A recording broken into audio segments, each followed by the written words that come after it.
어제도 말을 많이 해서 좋을 것이 전혀 없다. 이런 말씀을 드리면서 말은 가려서 해야 하고 정말 품위 있는 말을 해야 한다. 입이 재앙의 문이다. 당나라 때의 풍도의 얘기 불화지문이라는 사자성어를 인용하면서 말씀을 드린 바가 있습니다. 말을 너무 많이 하게 되면 반드시 그 말로 인해서 실수를 하게 된다. 이런 말씀도 전해드렸습니다. 깜나라 조진국 시간입니다. 제발 선을 넘어서는 안 된다. 옛 소년들이 저희들에게 한 말씀 아니겠습니까? 차라리 모자란 것이 낫다. 말을 많이 해서는 못 쓴다. 민주당이야 늘 어제 오늘 그런 얘기가 아니죠. 말이 앞서고 있는 민주당이지만은 국민의힘도 요즘 들어와서는 말이 너무 많습니다. 특히 남을 비난하고 비판하는 데에 집중적으로 나서는 사람이 있죠. 다 알려진 대로 홍준표 아니겠습니까? 홍준표는 국민의힘의 몸을 담고는 있지만 마치 트로이 목마와 같은 그런 역할을 하고 있는 사람이 아닐까, 저는 그런 생각을 해봅니다. 홍준표 시장 정치를 지금 시작한 초짜가 아니지 않습니까? 30년 넘게 베테랑이다. 정말 화려한 경력을 갖추고 있고 산전, 수전, 공중전까지 다 갖춘 정치의 베테랑인데 말을 가려해야 하는데 그렇지는 못합니다. 그리고 상대에 대한 배려가 전혀 없기 때문에 많은 구설수에 오른 것도 사실입니다. 저는 지난 대선 때에 국민의힘에서 윤석열이 입당하기 전에 대선 후보다운 후보자가 있었다고 생각하십니까? 거의 제 생각으로는 3 내지 4% 미만의 미미한 후보자들이 대선을 기다리고 있었다. 저는 그런 생각을 가져봅니다. 윤석열이 그러기 때문에 필요한 것 아니겠습니까? 윤석열이 2021년도 7월 말에 입당을 하면서 가히 폭발적이었었죠. 첫 여론조사 결과 윤석열에 대한 기대추가 무려 35.3%였습니다. 이재명이 23.2, 이낙연이 16%였습니다. 그리고 국민의힘에서는 최재형이 6.9, 홍준표가 2.8, 유승민이 2.4%였습니다. 한마디로 윤석열의 인기는 하늘 찌르듯이 올라갔었는데 홍준표는 툭하면은 한동훈을 지금도 비판하고 있는데 참 묘하게도 홍준표에게는 그 말에 특징적인 게 있습니다. 한동훈을 비판하는데 반드시 윤석열을 먼저 끼고 들어갑니다. 대통령이 돼서 어쩔 수 없는 그런 상황이지만 이런 단소종을 답니다. 윤석열 대통령을 반드시 끼워 넣고 그 다음에 한동훈을 아주 조목조목 비난하고 있습니다. 난도질하고 있는 것이죠. 윤석열 대통령은 어쩔 수 없이 받아들이지만 한동훈만큼은 절대 안 된다. 이렇게 선을 긋고 있습니다. 아주 그것도 분명하게 선을 긋고 있습니다. 홍준표는 민주당을 예로 들면서 민주당은 언제나 내부에서 커 올라간 사람들이 당 대표가 되고 대통령 후보가 되는데 우리 당은 그렇지 못하였다. 모두가 비겁하게 몸살이다가 갑툭튀 갑자기 툭 튀어나온 사람이 나타나 대표라든가 대통령 후보가 된 적이 간혹 있었다. 윤석열 대통령과 한동훈을 싸잡아서 비난하고 있는 것 아니겠습니까? 그러면서도 대통령은 대통령이기 때문에 어쩔 수 없다 피해 나가고 있습니다. 한마디로 남의 떡이 커 보이고 먹음직스럽다, 이런 투의 말을 쭉 해왔던 것이지요. 지난번 대선 후보 때의 후보자들 국민의힘 안에서 제가 말씀드렸지만은 그야말로 지지율이라고 내세우기조차는 부끄러운 그런 지지율 아니었었습니까? 홍준표가 2.8, 유승민이 2.4였었습니다. 다시 말해서 깜이 없었다는 얘기 아니겠습니까? 윤석열을 빼면은 질이 멸렬할 당의 대선 후보감이 없었다는 그런 얘기 아니겠습니까? 그런데에도 이준석이가 당 대표를 하면서 어떻게 윤석열을 압박하고 협박까지 했었습니까? 버스가 떠난다. 탑승을 하든 말든 버스는 제 시각에 떠난다라고 압박을 해왔었습니다.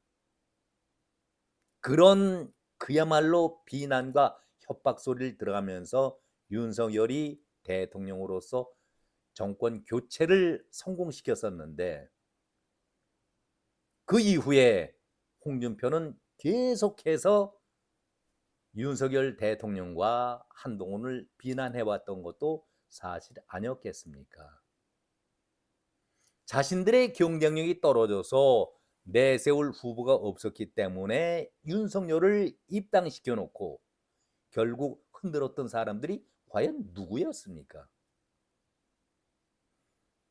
지금 대선 때나 과거의 대선 때나 거의 흡사하지 않겠습니까?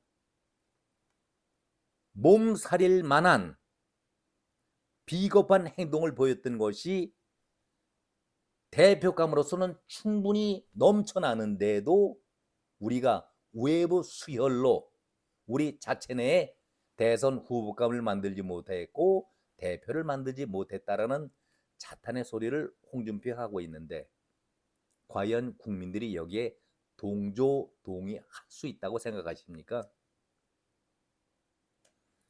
자신에 대해서 비난을 본인이 잘 알고 있죠. 당 대표할 제목들은 넘쳐난다고 하는데 그것은 당신의 생각일 뿐이고 국민들은 전혀 거기에 공감을 표시하지 않고 있는데 내가 한동훈 특히 특정 인물을 비난하는 것이 아니라 외부에서 수혈할 경우 리더를 수혈할 경우에 당은 자생력을 잃는다. 뿌리조차 뽑힐 수가 있다. 이를 막고자 하는 것이다. 애당심이 강하다 보니까 당을 지키려는 것이지 특정인을 비난하기 위해서 외부 수혈, 리더 수혈을 막는 것은 결코 아니다. 자기 변명을 이렇게 하고 있습니다. 물론 액면 그대로 당을 사랑한다는 마음을 액면 그대로 받아들이면 문제가 될 것은 없지만 뒤집어 보면은 과연 홍준표가 말처럼 자기가 말한 것처럼 그만큼 당을 지켜오고 당을 위해서 희생한 적이 있었는가를 되묻고 싶습니다. DJ가 늘 이런 얘기를 했었죠. 행동하는 양심을 당신 홍준표에게 주문한다면 당신은 뭐라고 얘기하겠습니까? 왜 언제나 남의 집 얘기하듯이 언제나 남을 비판하기에 앞서서 왜 당 안의 식구들을 그렇게 비난하고 있는지 이해할 수가 없습니다. 한동훈이 이번 선거를 말아먹었는데 당 대표가 되면은 2년 후에 지방선거도 또 말아먹지 않겠는가? 그러면 당은 완전히 무너진다. 이것이 당신이 주장하고 있는 핵심 키워드 아니겠습니까? 그런데 당신의 이런 주장에 대해서 저는 4가지 정도를 허점과 허구가 있고 모순적인 주장을 하고 있다라고 반박하고 싶습니다.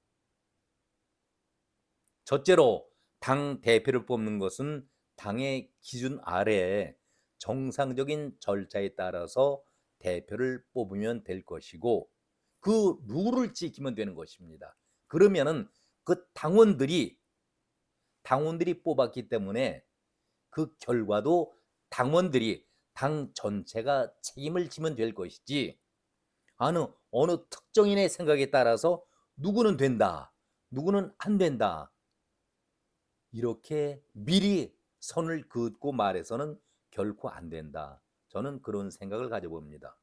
왜 홍준표 당신도 일개 평당원인데 당신이 당의 주인이 아니고 당 전체가 아닌데 왜 전체의 의견을 무시하고 누구는 된다, 누구는 안 된다라고 선을 긋고 있습니까? 현행 룰을 따르든 아니면은 개정된 룰을 따르든 그 룰에 따라서 정상적인 절차로 대표를 선발하면은 하등 문제될 것이 없는 것 아니겠습니까? 왜 당신은 처음부터 황우여 비대위원장이 들어왔을 때에 황우여 위원장은 관리형 위원장이기 때문에 룰을 고치면 안 된다라고 선을 긋고서 당신이 마음대로 정합니까? 당신이 대표입니까? 비대위원장보다도 상황의 역할을 하겠다는 것이 당신 아니겠습니까? 비대위의 권한과 그리고 한계도 당신이 뛰어넘고 이건 이렇게 해야 된다라고 선을 긋고 있는 것이 가이드라인을 왜 당신이 정합니까? 후보로 나선 사람들을 결정하는 것은 총의입니다. 총의. 당 전체의 뜻. 당의 전체의 뜻을 총의를 모아서 결정하면 그것으로 끝나는 것 아니겠습니까? 왜 당신은 매번 당신의 뜻이 관철되길 바라고 있습니까? 둘째로 당의 운수꾼이 되지 말고 직접 당신이 대표 경선에 나서면 될 것 아니겠습니까? 당신은 그동안 당의 이름이 바뀌었지만 두 번씩이나 당 대표를 지낸 사람 아니겠습니까? 박수영 의원도 그렇고 조혜진 의원도 그렇게 뒤에서 말하지 말고 정정당당하게 앞장서서 대표 경선에 나서라고 이렇게 권유하고 있지 않습니까?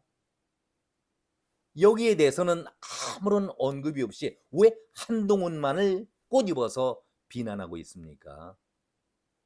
그런 비난을 어느 국민들이 동조하겠습니까? 세 번째로 묻겠습니다. 패장은 말이 없어야 한다, 물러나야 한다라고 한동훈 위원장 총선의 패배를 아주 신랄하게 비난했습니다. 그 비난 바로 오롯이 자기 자신의 책임이라고 하고서 말없이 물러났습니다. 자, 그렇다면은 홍준표 당신도 대표로서 1년여 동안 당을 장악했을 때에 2018년도 6월 14일 지방선거에서 그 결과는 어떠했습니까? 이번 총선의 참패 108석 정도가 아니라 완패를 한 그야말로 폭망을 시켰던 사람이 당신 아니었습니까? 왜 패장이 넉 달 후에 다시 말없이 복귀를 합니까? 아니, 자기 자신은 허용이 되고 남에게는 무조건 문을 닫아 걸고 선을 긋고 안 된다. 이런 법칙이 당원 당규에 있습니까? 왜 이런 문제에 대해서는 당신은 한마디도 언급이 없습니까? 떳떳한 당 대표를 지냈다는 홍준표로서는 있을 수 없는 이중적인 행동 아니겠습니까? 네 번째 질문입니다. 당신은 한동훈 위원장을 비난하는 것이 아니라 그야말로 화려한 말 뒤에는 정치력을 전혀 보여주지 못했다라고 우회적으로 한동훈을 비난하고 있는데 어느 면에서 정치력을 보여주지 못했는지, 화려한 말이라는 것은 말뿐이었다는 그 얘기를 당신은 예를 들어서 말씀을 하셔야 하지요. 자, 네 번째. 당의 본류로 나는 30년 국민의힘을 지켜온 보수 정당을 지켜온 본류다 이렇게 얘기를 합니다. 그 말에 자신 있게 확답을 할 수가 있습니까? 이번 총선에도 그런 거론이 됐었죠. 인유한 혁신위원장이 중진들은 과감하게 자기 직을 벗어나서 불리한 곳에 나가서 한번 싸워라. 바로 지난번 21대 국회 때에도 똑같은 지도부가 그런 주문을 중진들에게 했을 때에 당신은 거기에 수긍을 했습니까? 순종을 했습니까? 아니지 않습니까? 당신은 중진들 험한 지역, 험지에 출마하라는 그 얘기에 대해서 반발하고 뛰쳐나간 건 아닙니까? 당을 탈당을 하고 무소속으로 대구에 나가서 당당하게 배지를 달았습니다. 그렇다면 홍준표 씨, 당신이 당의 본류라고 얘기할 수 있습니까? 나머지 사람들은 다 지류고 지천이다 이렇게 비하하면서 당신은 고고한 척, 당을 끝까지 깨끗하게 지킨 사람이라고 말할 수 있는지, 왜 당신은 자기의 흠에 대해서는 한마디 언급을 하지 않고 왜 남을 그렇게 비난만 하고 있습니까? 당을 지켜온 본류라고 말하는 그 자체가 모순 아닙니까? 자가 당착적이고 자기 모순에 빠진 홍준표가 아닌가, 저는 그런 말씀을 드립니다. 이제는 홍준표 씨가 쉽게 가볍게 남을 비난하는 것, 글쎄요, 성격상 기분이 좋아서 그런지 모르겠지만 시원하겠죠. 듣는 사람으로 볼 때는 옳고 그름을 떠나서 상대를 비난하는 것 자체가 즐겁고 시원하게 느껴지기 때문에 그런 말을 계속 하고 있는지 모르겠지만은 그것도 한두 번이지요. 수없이 말을 바꿔가면서 여러 번 그런 말을 한다면은 국민들은 실증을 내게 됩니다. 언제까지 한동훈이 당신이 볼 때는 애 취급을 받아야 합니까? 한동훈 나이가 올해로 쉰입니다. 당신은 이른이죠. 나이가 많기 때문에 반말을 하십니까? 하대하십니까? 그것은 아니죠.